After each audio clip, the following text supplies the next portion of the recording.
Ready. Play.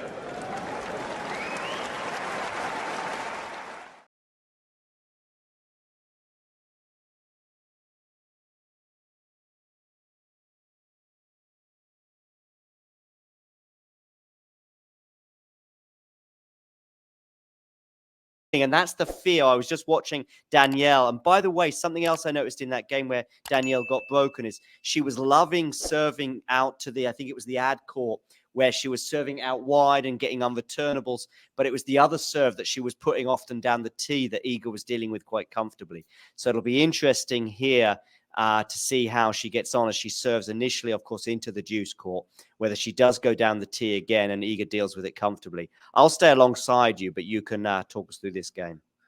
Let's see where she goes here to start this game in which she must have. She'll go out wide. Swiatek blocks the return back to the backhand of Collins. Reaching backhand by Swiatek. Up the line goes Collins. Chopped on back by Swiatek. Collins back pedals. Goes cross court. Up the line goes Iga. Swiatek on the full stretch. Loops one back. Off forehand. Swiatek got a let cord. Got some luck on it. Collins got it back. Now she's at the net. Swiatek passes her.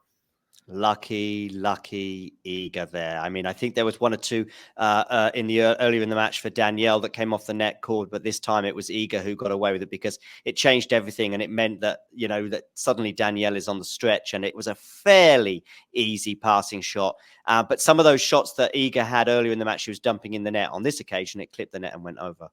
Love 15. Collins serves up the tee. Swiatek blocks it back short. Collins takes care of that one. Backhand up the line into the deuce court. 15 all. Took care of it, as you said, but she didn't take care of it in the previous game. But still nervy times, because that momentum that you spoke about from 4-1 and 4 games in the row for Iga. And don't forget, at 4-1, I think Danielle had a break point at least in that game. Maybe, was it 3? Was it? She had a couple anyway, I think, at 4-1. It's been a streaky match for both players, too. Collins serves out wide. Swiatek makes the return deep to the backhand of Collins. Cross-court Swiatek. Collins throws herself into a backhand. Swiatek's there, and Collins goes into the net. Now she's 2 points away from seeing this match that seemed fully in her control 10 minutes ago start to disappear. Yeah, that's the feeling. It's so difficult to get over. I mean, I've heard Mary Carrillo talk of Rafa Nadal, for example. He chokes, but he still wins, and that's where Danielle Collins needs to be at now. 15-30. Collins serves, going up the tee and missing. And this is where both players have struggled massively in the last 2 sets, is on their second serve. I mean, it's been a disaster, really, for both when they've had to rely on their second.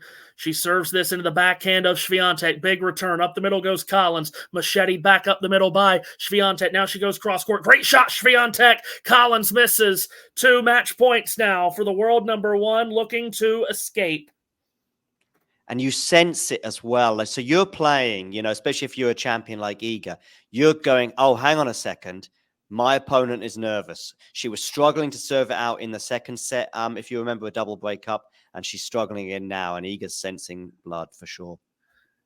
And Collins, 2 match points down, misses the first serve again. And again, Swiatek just does not move. Doesn't come in for a second serve. Collins has to catch the ball toss. She resets.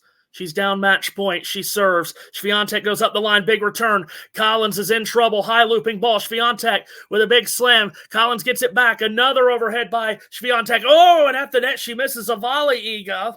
Wow. That. Iga was in charge of that point. Probably should have done a bit more with the overhead, but congrats to Danielle on the defense, and she went for it with venom on that backhand pass. But really, Iga should also be putting that volley away. But I mean, again, we talked about quality earlier, but it's drama. 2 awkward overheads. Still match point. Serve out wide. Oh, good serve. And the return into the net. 2 match points saved, Danielle Collins. The thing is, tennis being tennis, this could be done in a minute or it could be another 25 yet. We'll see if we'll look back on those points at the end of the match. But, of course, it could be done and dusted in a couple of minutes even now. 2 points from the match, Swiatek. 2 points from 5-all, Collins. Collins serves. Backhand reply, Swiatek. Cross-court, Collins. To the backhand of Swiatek. Collins up the line. Muscled back by Swiatek. Collins with a forehand cross-court. To the forehand, whacked by Swiatek. Cross-court goes Collins. Loop back by Swiatek. Macheted inside out for a winner by Collins. Wow, look at the joy on the bench there, or the bench, that's a soccer term, I think, but you know what I mean. The box then, and understandable, because Iga is making her work for this. She's making her play another ball in this particular point, as she's done mostly in this last 3 or 4 games, and it's been Danielle who's faulted, but not on that occasion. Now a game point for 5-all when it all looked done. I mean, if Collins gets this to 5-all, where would Iga's mind be? She had 2 match points. Collins, again, has to catch a ball toss. First serve is in the net, and that really wasn't close to clearing it. This has been dramatic to watch, but at times it's been very painful to watch. Here comes the second serve. That's in. Swiatek makes the return. Cross-court, the forehand. Collins is long. Felt like it was close, but too long, yeah. It was a good return from Iga. It was a second serve, of course, from Danielle that she more or less punished. And, yeah, Danielle ends up putting that one long. Deuce again. Collins into the motion, serves out wide. She makes it. Swiatek, good return. Oh, boy, no. She got that all wrong, Collins. Cranks the backhand way wide of the doubles alley. It's one of those when you serve and you've got to be on your feet. You've got to be on your toes again, because the return from Iga was good, but maybe Danielle wasn't quite ready for it and couldn't get it out from under her feet. Match point number 3 for the world number 1. And Collins can't make the first serve, and here has to be the moment, surely, for Iga to attack and finish it.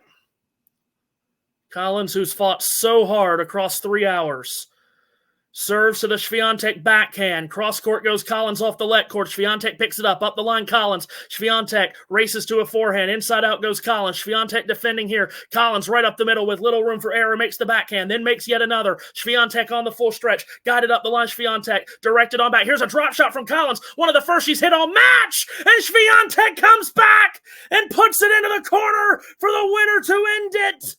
She's wriggled free from the shackles. It's a Houdini-like comeback in the final set from the world number 1. Swiatek has survived. Wow. My heart was in my mouth throughout that final rally there as Danielle was getting very low net clearance. She does take a few more risks with the flatness of her shot than Iga does, but she kept making it over. Iga kept returning it, if you like, kept getting the ball back. And then Danielle has a question after 3, 4, 5 of those sort of shots. Danielle then decides to take that sort of forehand slice drop shot. I wonder whether she'll be thinking about that as she rests her head on her pillow tonight, thinking, why did I sort of bail out of that rally, arguably?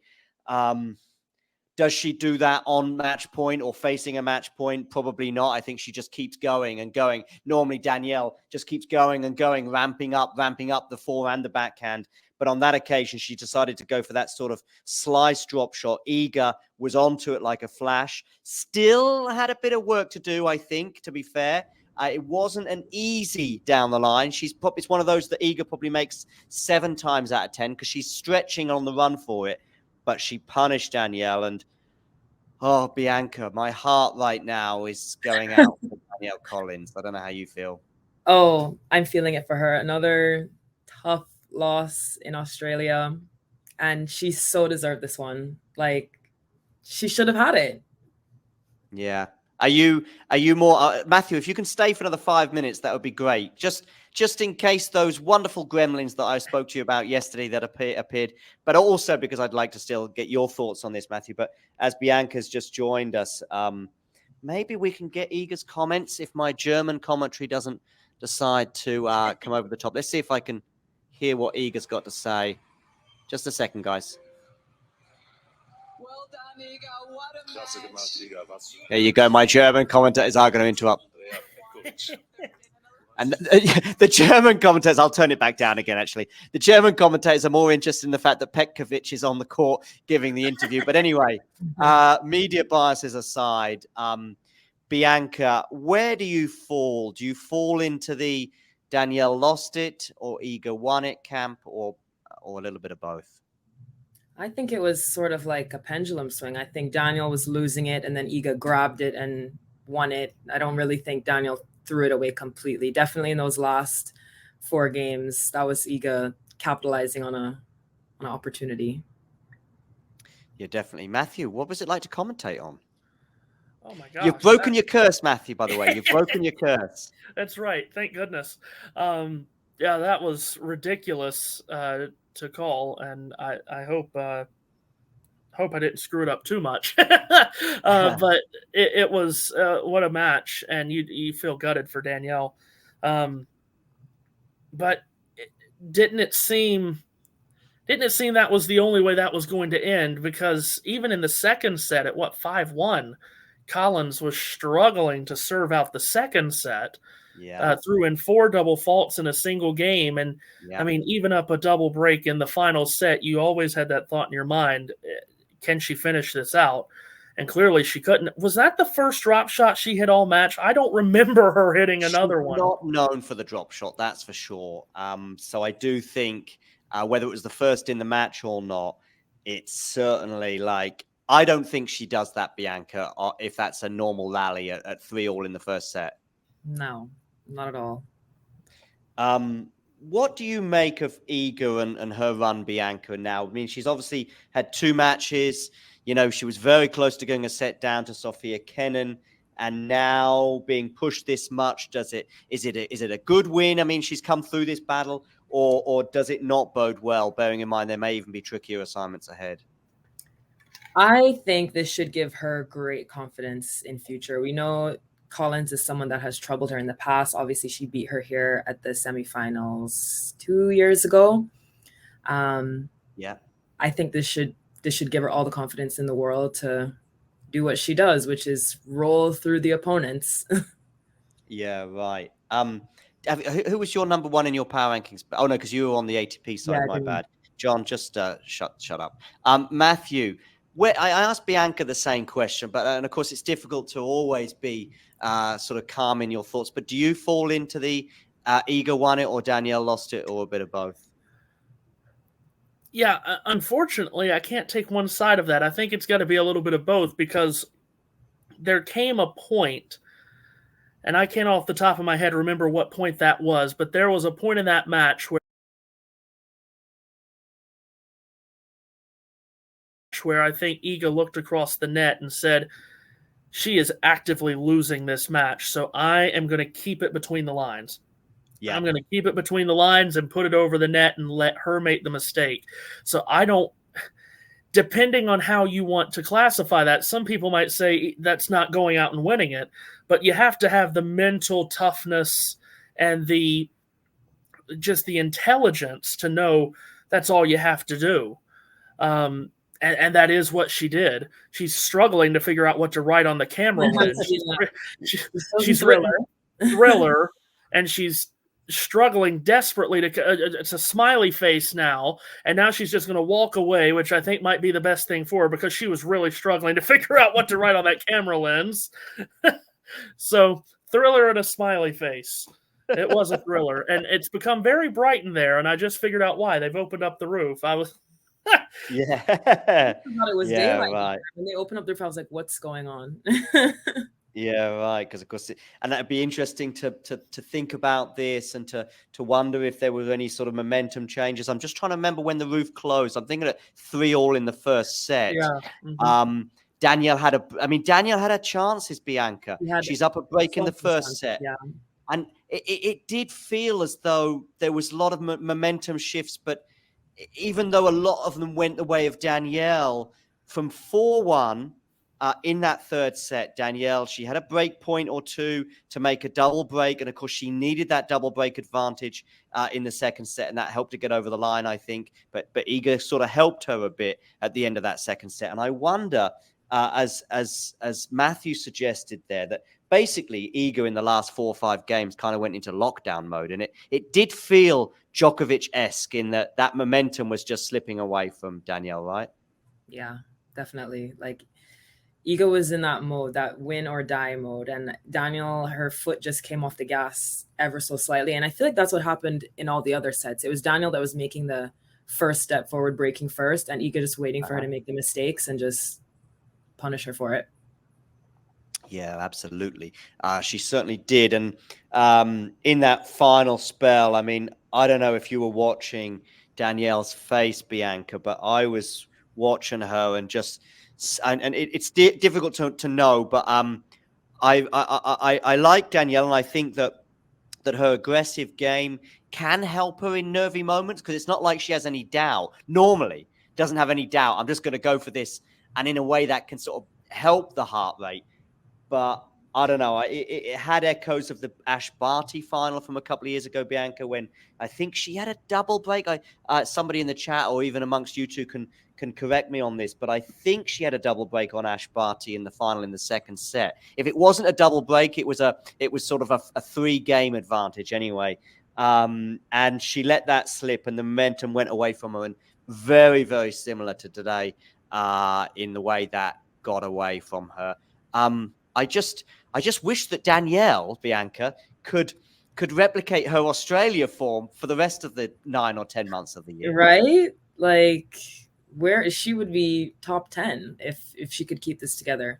But I did learn from the commentary on the match, she does suffer with like some not injuries, but like health issues. So she has that done, could yeah. be a reason for why the consistency is not there, because she's playing with pain all the time. But yeah, I don't know where she's at with that particular pain, but I know it was prominent a couple of years ago, and I didn't quite know how to frame it. I spoke to Danielle in November, and it was kind of in my mind as I was chatting to her, and it's obviously quite a sensitive topic, but I sort of basically said physical issues I think that she's had in the past. But today is actually, funnily enough, one of the rare occasions I've seen Danielle playing without some kind of strapping on, and she was certainly moving very well.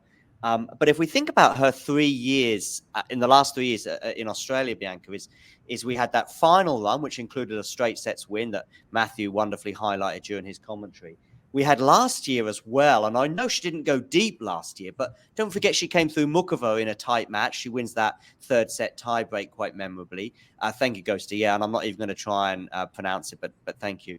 Endometriosis, that's what it is. Yeah, thank you, Bianca. And not only that, she goes out to the eventual winner, and I think it was 3 sets to Rebecca, and it might have been 2, but it was close anyway. I remember watching that on one of the outer courts last year. So she brings it in Australia.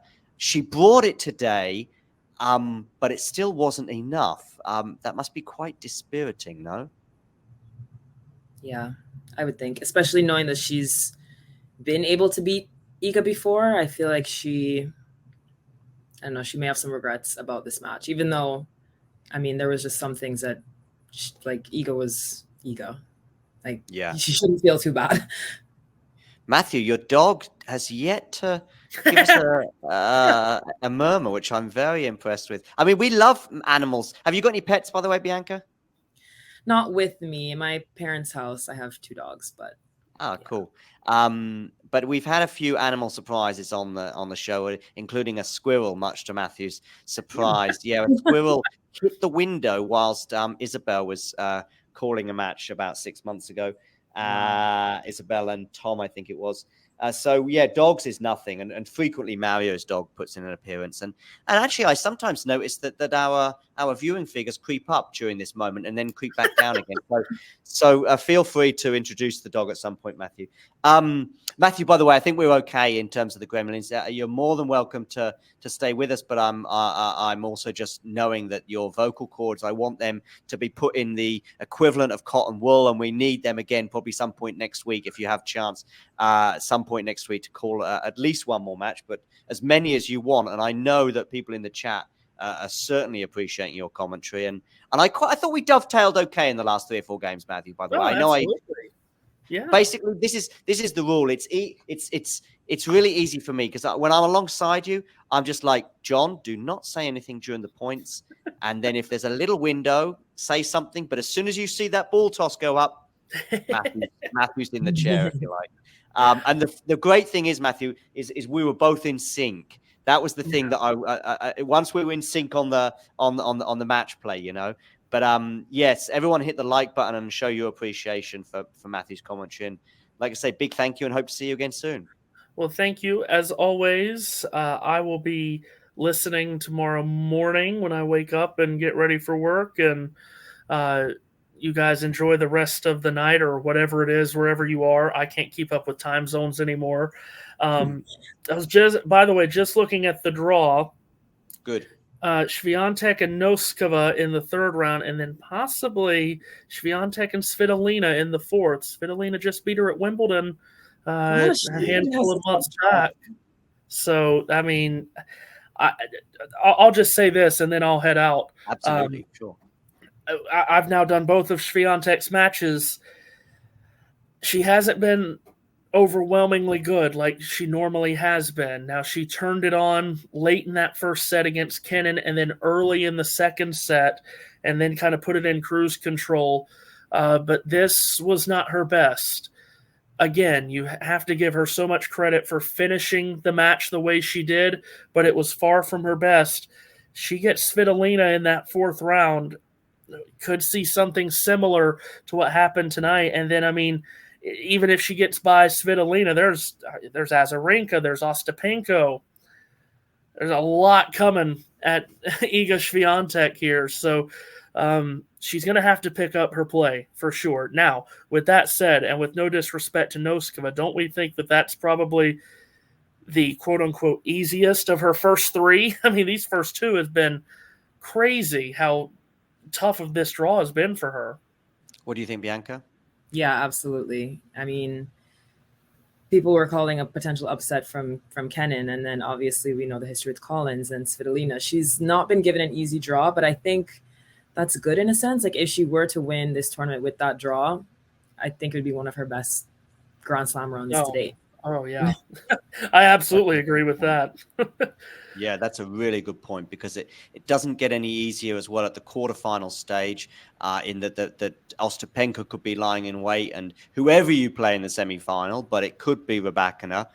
I mean, I think you're right, Bianca. I mean, we're a long, long way from it. And the draw for me did change a lot regarding this particular tournament for Iga.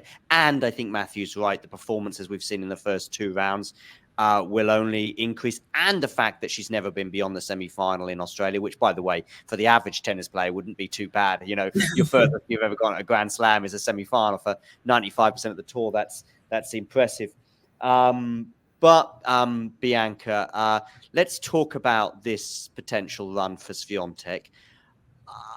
Did you tip Swiatek? Because we know your ATP thoughts in a way, but did you tip Swiatek before the tournament? And if you didn't, where did you think that she might eventually come a cropper?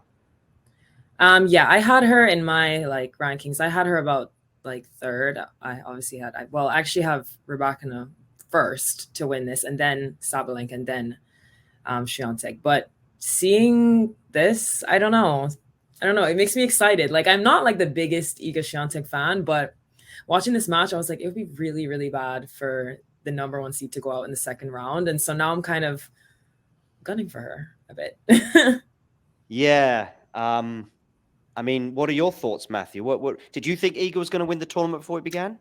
No, I think I actually agree with you, Bianca. That would have been how I would have gone with the top three, with Rybakina, then Sabalenka, then Swiatek. Okay. Just because of past history here in Australia, if anything else, that's how I would have ranked the top three. So I would have agreed with you on that.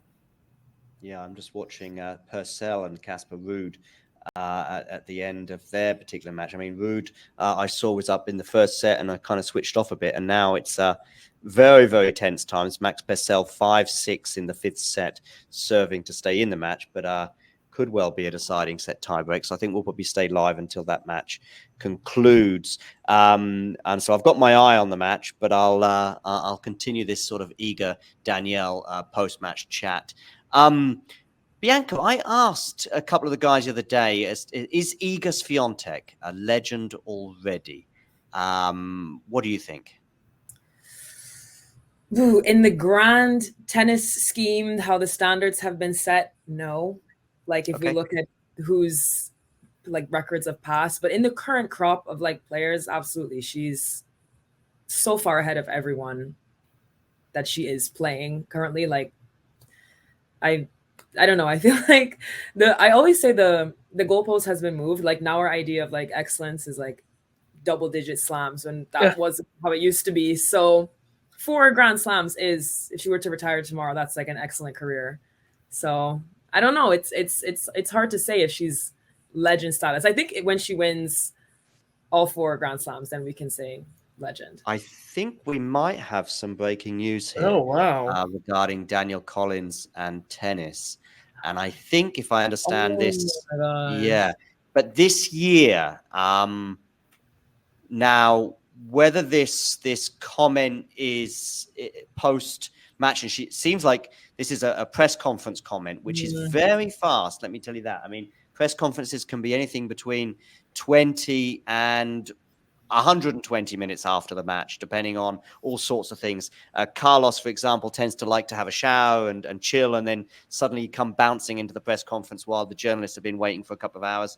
Others like to get it over and done with, particularly if it's late at night. But this feels like Danielle's come off court and said, I want to get the press over and done with. And she's come in and said that she's done competing after this year. And as Matt Futterman there says on Twitter, the sport is going to miss her. I'm not sure if one of you two can check her age, but is it early 30s? I'm going to say 30. It's 30. 30. Oh, it's 30. Yeah. Okay. Yeah. I was adding a couple of years to her age, which will just annoy Danielle even more. Sorry, Danielle. Bianca, what's your thoughts on those comments? Do you think this is for sure, or this is like post tough loss emotions? Exactly. That's a possibility. What do you think? I think that it could be that. I don't want us to start rolling out the montages of her career right now. Like, let's give her a few days to get over this loss, and maybe we can see. But I mean, I don't know. Players retire and unretire a lot these days, so who knows? She just needs one good run at another tournament to be like, wait a minute, I actually want to stay. Yeah. So at least it is news for now. Whether it will remain that way, and who knows? I think she's just mentally right now in a very obviously a difficult moment, having lost that match in the manner that she did. And it's a long way, as we can see, for Iga in terms of the potential path. But if you knock out, 2 champions, albeit one Australian Open champion and Iga a champion elsewhere on the tour, as in Angie Kerber in the first round and then Iga in the second, you'd fancy your chances against Noskova, and then we'll see. Maybe you're playing Ostapenko in the 4th round, but maybe you're not. And so, Danielle loves it in Australia, as we mentioned earlier as well. So I don't think it's a crazy suggestion that if she wins that match, she makes the semis, for example. And we're talking about another incredible Australia run for her. And it clearly is. I mean, Matt uses the word heartbreaking, and I can't emphasize how much I felt like that watching that match slip away from her. But Matthew, what's your reaction to those comments? Yeah, like you guys have already covered, hopefully it is just kind of heat of the moment kind of comment. But with that being said, you mentioned the health issues that she has battled through, and maybe she really does mean it. We'll find out, of course, but it would be a real shame, especially if one of her last Grand Slam matches is this loss, to be in control of the match the way she was, 4-1 in the third against the world number 1. I mean, I saw her playing indoors at the Billie Jean King Cup, and she was playing really well. I mean, I think the US's exit was certainly nothing to do with her. She was playing really well, especially in the singles matches she played in Seville. Let's have one final thought on Iga, Bianca. And I just want to know if you're thinking that her form. I mean, it's incredible, Bianca, that we're talking about a player who hasn't lost since September, but it does feel as though there's an Australian Open thing going on. Whenever Iga turns up in New York, you think, okay, I mean, she might win the tournament, she might not. When she turns up in Paris, absolutely, and we know perhaps why it doesn't quite work out so well on the grass, but. Hardcore Australia, she doesn't quite have the same vibe as she has elsewhere. And we know Indian Wells and Miami. And don't forget, Bianca, it was that incredible unbeaten run that she had post-Australia in 2022 across mostly hard courts, picking up titles left, right, and centre. So what do you think about her form right now? I mean, she's obviously not, and I mean, she's fought through the last 2 matches, so it's not that like blistering 6-love 6-1 she's wiping people off the court that she has at some of these other locations, but that number one mentality is there, the problem-solving mentality. Like, I would have been checked out, packing my bags, being down in that last set, and she just held strong there. That gives me so much confidence in her to go far in this tournament, even if she's not playing like her top best that she would play at, say, like the French. Iga Swiatek has now claimed her 13th win from 14 against American opponents. That'll really please Ghosty in the live chat to know that she's an American slayer as well. I mean, the love affair that Iga and Ghosty have will be only augmented by the fact that she slays so many Americans. Only Margaret Court has as many wins in that opening span of women's singles matches at Grand Slams. Okay, big thank you to you both, Bianca, for joining us for some post-match thoughts there, and Matthew as well for your excellent commentary throughout. And I look forward to having you both on the show again soon. I didn't quite see what happened to Casper Ruud in the end. My channel has just randomly switched over. Did they get to a deciding set tiebreak? They're in a deciding set tiebreak, and he is up 4-1. And Zverev and Klein are also in a fifth tiebreak. Yeah. Actually, I think there's a tweet. Damien doesn't like me showing his tweets, but I think it's when he's on the show he doesn't like it. But tough luck, Damien. I'm going to share your tweet right now because actually it kind of addresses what we're right in this exact moment talking about. Because it's this, he loves the Grand Slam tournaments for this kind of chaos, because this is where the slams shine with so many matches in the first week. We've barely managed to get the last few games of Swiatek Collins out of our minds, and now it's Zverev versus Klein and Ruud versus Purcell entering fifth set tie breaks simultaneously. My TV station has decided to switch to Carlos Alcaraz at Sonego. I saw Sonego at an airport. Where was that? Malaga. And he was getting his ear chewed off by his girlfriend. The conversation was fairly one way, almost as one way as I expect this match to be, actually. Carlos playing the role of Lorenzo's girlfriend in this particular encounter, as he just puts a nice shot down the line. I'm liking Carlos's outfit, by the way. Pretty cool. Anyway, we'll have an outfits discussion another time. Guys, once again, big thank you for joining us today. And yeah, I'm sure we'll be speaking to you both again very soon. Thanks, Bianca. Yeah, it's fun. And thank you to you as well. Big thanks, Matthew. Yes, thank you. You guys enjoy the rest of the night.